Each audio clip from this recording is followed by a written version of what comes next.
जय हिंद साथियों, कल हमने इंडियन पॉलिटी के पार्ट 2 को पढ़ा था, जिसमें कि हमने जाना था कि भारत में विदेशियों का आगमन कैसे हुआ और उनके आगमन के पश्चात उन्होंने कैसे कैसे अपना शासन स्थापित करने की कोशिश की, अपनी अपनी कंपनियां बनाई, जिसके माध्यम से कि उन्होंने देश में व्यापार करने के माध्यम से आए थे। लेकिन इसमें सफलता अंग्रेज़ों को प्राप्त हुई। उन डचों, फ्रांसीसियों और पुर्तगालियों को, इन तीनों को पछाड़कर अंग्रेज जो है आगे निकल गए प्रतिस्पर्धा में, वो भी व्यापारिक प्रतिस्पर्धा में। इसके बाद हम आगे बात करते हैं। अंग्रेज़ों ने अपने व्यापारी तो स्थापित कर दिया, लेकिन हम इसके बाद में उन्होंने जो है किन्होंने अंग्रेज़ों ने व्यापार के साथ साथ में भारत पर शासन करना भी प्रारंभ कर दिया। तो अब हम बात कर रहे हैं अंग्रेज़ हमारे देश पर शासन करने के लिए जो है बैठे हैं। तो हमारे देश के जो शासक है, जो रियासतों के जो राजा है, वो उनसे किस प्रकार से मुठभेड़ करते हैं, वो उनसे किस प्रकार से लड़ाई करते हैं, इस बारे में हम आज हम जानेंगे। ठीक है, तो लगे रहिएगा हमारे साथ। ओके, तो देखिएगा, सबसे पहले हम बात करते हैं, ये तो हमारे कल की बात हुई कि किस प्रकार से अंग्रेज़ों का आगमन भारत में हुआ। फिर हम बात करते हैं 1857 में सिराजुद्दौला 1757 में सिराजुद्दौला और अंग्रेज़ों के मध्य, किसके मध्य हम बात कर रहे हैं, 1757 में अंग्रेज़ और सिराजुद्दौला के मध्य प्लासी की लड़ाई यानी कि प्लासी का युद्ध हुआ, और जिसमें सिराजुद्दौला के सेनापति, किसका सेनापति, सिराजुद्दौला के सेनापति, क्या नाम था उसका, मीर जाफ़र ने अंग्रेज़ों का साथ दिया। ठीक है, तो अब मैं आपको इसको अच्छी सी लैंग्वेज में बता रहा हूँ कि 1757 में अंग्रेज और सिराजुद्दौला के मध्य एक युद्ध हुआ, जिसे कि प्लासी का युद्ध कहते हैं। उस युद्ध में सिराजुद्दौला की हार हुई। सिराजुद्दौला की हार क्यों हुई, क्योंकि सिराजुद्दौला का जो सेनापति मीर जाफ़र था, उसने अंग्रेज़ों का साथ दिया, जिससे कि सिराजुद्दौला को हार का मुंह देखना पड़ा। ठीक है, और उस समय बंगाल के गवर्नर जनरल कौन थे, उनकी भी बात करते हैं। ठीक है, तो उस समय बंगाल के गवर्नर जनरल नहीं है, तो याद रख लेना, पहले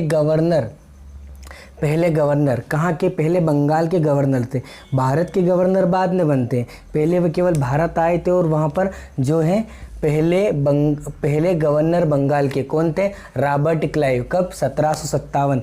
उस समय बंगाल के गवर्नर, जो कि पहले गवर्नर होते हैं, बंगाल के पहले गवर्नर होते हैं 1757 में, और उनका नाम रॉबर्ट क्लाइव है। ठीक है, फिर हम आगे बात करते हैं मीर जाफ़र। मैं इसी व्यक्ति की बात कर रहा हूँ, मीर जाफ़र के दामाद मीर कासिम को, मतलब कि क्या हुआ, मीर जाफ़र की मृत्यु हो जाती है। सुनना बात, मीर जाफ़र की मृत्यु हो जाती है। उसके बाद में इनके दामाद मीर कासिम, किसकी बात कर रहा हूँ मैं, मीर कासिम को जब बंगाल का नवाब घोषित किया गया, मीर जाफ़र की मृत्यु के बाद में मीर जाफ़र के दामाद मीर कासिम को जब बंगाल का नवाब घोषित किया गया, तो मीर कासिम ने अंग्रेज़ों से युद्ध प्रारंभ कर दिया। मतलब क्या हुआ, अंग्रेज़ जो उसको दबा कर रखते थे, किसको, मीर कासिम को। मीर जाफ़र तो दब के बैठ गया, क्योंकि उसने जो है अपने शासक सिराजुद्दौला के साथ भी जो है उसने गलत किया और धोखा दिया, कुल मिलाकर जयचंद कहते हैं जिसको हम। ओके, तो इसके बाद में हम बात कर रहे हैं मीर कासिम जो था, उसने सोचा कि तुम विदेशी हो और तुम हमारे देश पे शासन कर रहे हो, तो मतलब क्या है ये, मैं कैसे सहन करूँगा। तो मीर कासिम और अंग्रेज़ों के मध्य जो हुआ, युद्ध हुआ। ठीक है, और उस युद्ध को हम क्या कहते हैं, वो युद्ध कब हुआ, 1774 में। उस युद्ध को हम कहते हैं बक्सर का युद्ध। ठीक है, तो बक्सर का युद्ध हुआ। इसके बाद में इस युद्ध में किस किस ने साथ दिया, तो इस युद्ध में मीर कासिम ने दिल्ली के राजा शाह आलम द्वितीय, मीर कासिम ने दिल्ली के राजा, और दिल्ली पर उस समय किसका शासन था, शाह आलम द्वितीय, व अवध यानी कि मैं बात कर रहा हूँ पटना की, अवध के राजा सिराजुद्दौला से मदद मांगी और अंग्रेज़ों से युद्ध किया। किस किस से किया, तो एक तो मीर कासिम थे ही सही, उन्होंने दिल्ली के शासक, क्या नाम था उनका, शाह उद्दौला द्वितीय, उनसे, और अवध के शासक सिराजुद्दौला नहीं, अवध के शासक शुजाउद्दौला और दिल्ली के शासक शाह आलम द्वितीय और मीर कासिम खुद जो कि बंगाल के नवाब थे उस समय, इन तीनों ने मिलकर अंग्रेजों के साथ युद्ध किया और उसे बक्सर के युद्ध के नाम से जाना जाता है। और वो कब हुआ? तो 1764 में, 1764 में वह युद्ध हुआ। ठीक है, फिर हम आगे बात करते हैं। 1775 में अंग्रेजों ने कलकत्ता की बाउंड्री वाल की। अंग्रेजों ने क्या किया? बंगाल पर तो उनका जो चल रहा था, लेकिन मैं बता दूं इन दोनों में जो है जो शासक थे जो लड़ रहे थे अंग्रेजों से, उनको हार का मुंह देखना पड़ा। इसमें भी जो हुआ ये मीर कासिम, शाह आलम द्वितीय और राजा शुजाउद्दौला, इन तीनों को हार का मुंह देखना पड़ा। इसमें भी तीनों क्या हो गए? पराजित हो गए। आगे बात करते हैं तो 1775 में अंग्रेजों ने कलकत्ता की बाउंड्री वाल की। अंग्रेजों ने क्या किया? कोलकाता की बाउंड्री वाल की। कलकत्ता जो शहर है उसकी चारों साइड क्या कर दिया उन्होंने? बाउंड्री वाल कर दिया। आगे क्या बवाल होता है इसकी बात करते हैं, जिस कारण सिराजुद्दौला नहीं, मैं बात कर रहा हूँ सिराजुद्दौला, ये वही व्यक्ति है जो यहाँ पर पराजित हुआ था। सिराजुद्दौला वही व्यक्ति है जो कि प्लासी के युद्ध में अंग्रेजों से पराजित हुआ था। ये व्यक्ति फिर लौट कर आया, हारा था, हिम्मत नहीं आ रही थी, हारा जरूर था लेकिन हिम्मत नहीं आ रही थी। वो फिर आया कि मैं अंग्रेजों को भगाऊंगा, अंग्रेजों से लड़ाई करूंगा। देखो कितनी बड़ी घटना करता है, बताता हूँ मैं आपको इसकी। ठीक है, तो 1775 सन याद रखिएगा, सन बहुत इंपॉर्टेंट होते हैं। तो 1775 में अंग्रेजों ने कलकत्ता की बाउंड्री वाल की थी, जिस कारण सिराजुद्दौला, किसकी बात कर रहा हूँ? सिराजुद्दौला की काल कोठरी घटना को अंजाम दिया। सिराजुद्दौला ने कौन सी घटना को अंजाम दिया? काल कोठरी घटना को अंजाम दिया और व्यापार के साथ ये जो अंग्रेज थे शासन करने लगे। अब मैं तुम्हें बता दूं कि काल कोठरी घटना में क्या हुआ था। एक कमरा था जिसकी आप मान लीजिए 10 बाई 15 ऐसा कुछ कमरा था, शायद मुझे पता नहीं, मैंने पढ़ा था। तो उस कमरे के अंदर जो है अंग्रेजों को सिराजुद्दौला ने कम से कम 150 अंग्रेजों को उस कमरे के अंदर कैद कर दिया था। और आप यकीन नहीं मानोगे, उन 150 अंग्रेजों में से केवल 23 अंग्रेज, कितने? 150 अंग्रेजों में से केवल 23 अंग्रेज जो रहे जीवित रहे थे। 23 अंग्रेज जो है वह जीवित रहे थे, बाकी सब क्या हो गए थे? मारे गए थे। कितने? 150 अंग्रेज थे, 150 अंग्रेज। काल कोठरी नामक घटना, तो ये देख लीजिए आप, काल कोठरी नामक घटना। ओके, इसमें 150 अंग्रेज को एक कमरे में कैद कर दिया गया था, जिनमें से केवल 30 जो रहे जीवित रहे, बाकी सब मारे गए थे। ओके, क्योंकि वो कई दिनों तक बंद रहे। एक ही मरा होगा तो 2-4 तो अपने आप ही मर गए होंगे, क्योंकि जब जो शव होता है वो मरने के तुरंत बाद जो है करीबन 5 से 6 घंटे बाद उसकी जो स्मेल होती है वो बहुत ज़्यादा हो जाती है। ठीक है, तो ये घटना हुई। इसके बाद में इसका मामला ख़त्म होता है और जो है अंग्रेज अपना व्यापार के साथ में शासन स्थापित करने लग जाते हैं। व्यापार तो उनका एक अलग बात हो गई थी, इसके बाद में वो शासन स्थापित करने लगे, मतलब कि भारत पर राज करने लग गए। तो याद रख लेना, संवैधानिक विकास यानी कि कॉन्स्टिट्यूशन डेवलपमेंट, इसमें शायद स्पेलिंग मिस्टेक है,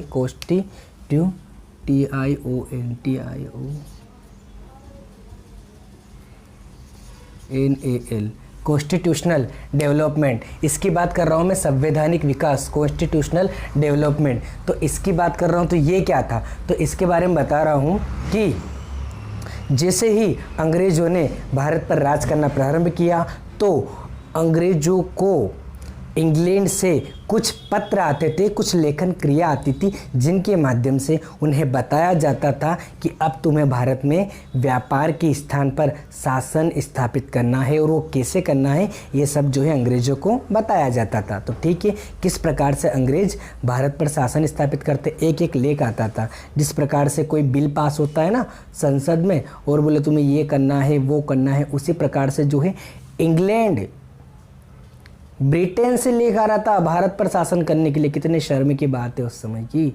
तो ब्रिटेन से लोग मतलब वहाँ के जो शासक थे वो लिख कर दे रहे थे कि आपको भारत में इस प्रकार से शासन करना था। बड़ी विपदा का विषय था यार। बात कर रहे हैं हम, सबसे पहले हम बात करते हैं, सबसे पहले क्या है, रेगुलेटिंग एक्ट कब आया, 1773, 1773 में, 1773 में जो है रेगुलेटिंग एक्ट आया। कब आया रेगुलेटिंग एक्ट, 1773 में रेगुलेटिंग एक्ट आया। और गवर्नर उस समय वॉरेन हेस्टिंग थे, वॉरेन हेस्टिंग उस समय गवर्नर थे, ठीक है। फिर बंगाल के प्रथम गवर्नर जनरल, ये बंगाल के प्रथम गवर्नर जनरल थे। अगर आपसे पूछ लिया जाए कि बंगाल के प्रथम गवर्नर जनरल और गवर्नर जनरल का पद कौन से एक्ट के अंतर्गत आया था, तो गवर्नर जनरल का पद रेगुलेटिंग एक्ट 1773 के अंतर्गत आया था। और बंगाल के ये जो हुए हैं वॉरेन हेस्टिंग बंगाल के प्रथम गवर्नर जनरल थे। इसके पहले हमने बात करी वो केवल बंगाल के गवर्नर थे, देख लीजिए आप, बंगाल के गवर्नर और उनका नाम रॉबर्ट क्लाइव 1757। तो इन दोनों में अंतर है, ये केवल बंगाल के गवर्नर है और ये बंगाल के गवर्नर जनरल है। इस बात का भी आप विशेष ध्यान रखना, 1773 की बात है, ठीक है। फिर हम बात कर रहे हैं इसी के साथ में क्या हुआ, गवर्नर जनरल का पद आ गया। फिर कलकत्ता में 1774 में 4 संसदीय सुप्रीम कोर्ट की स्थापना की गई। कलकत्ता में 4 संसदीय सुप्रीम कोर्ट की स्थापना की गई। एक सुप्रीम कोर्ट, पहली बार सुप्रीम कोर्ट कहाँ बनाया गया है, कलकत्ता में बनाया गया, जिसके सदस्य की संख्या 1, 2, 3, 4, उन चारों के मैं आपको नाम भी बताऊंगा, चीफ कौन था और 3 जो थे वो कौन थे, ठीक है। तो 4 सदस्यीय जो है संसद की स्थापना की गई, ओके। फिर हम बात कर रहे हैं 4 सदस्यीय संसद की। इसमें चीफ जज का नाम था एलिजा एम्पे। चीफ जज जो थे उनका नाम एलिजा एम्पे था। 1774 में 4 संसदीय सुप्रीम कोर्ट की स्थापना कोलकाता में की गई, जिसमें कि चीफ जज जो थे उनका नाम एलिजा एम्पे थे। और एलिजा एम्पे को बनाया गया व अन्य जज जो उनके साथ में अन्य जज थे उनका नाम था चेम्बर्स, लिमेस्टर और हाइडे। ये 3 जो थे जो सहायक थे, जो कि एलिजा एम्पे की मदद करने के लिए जिनको रखा गया था। फिर हम आगे बात कर रहे हैं इसके तहत गवर्नर जनरल की परिषद, एक परिषद भी बनाई गई गवर्नर जनरल की। ये गवर्नर जनरल जो हैं जिनका नाम वॉरेन हेस्टिंग है, इनकी एक परिषद बनाई गई।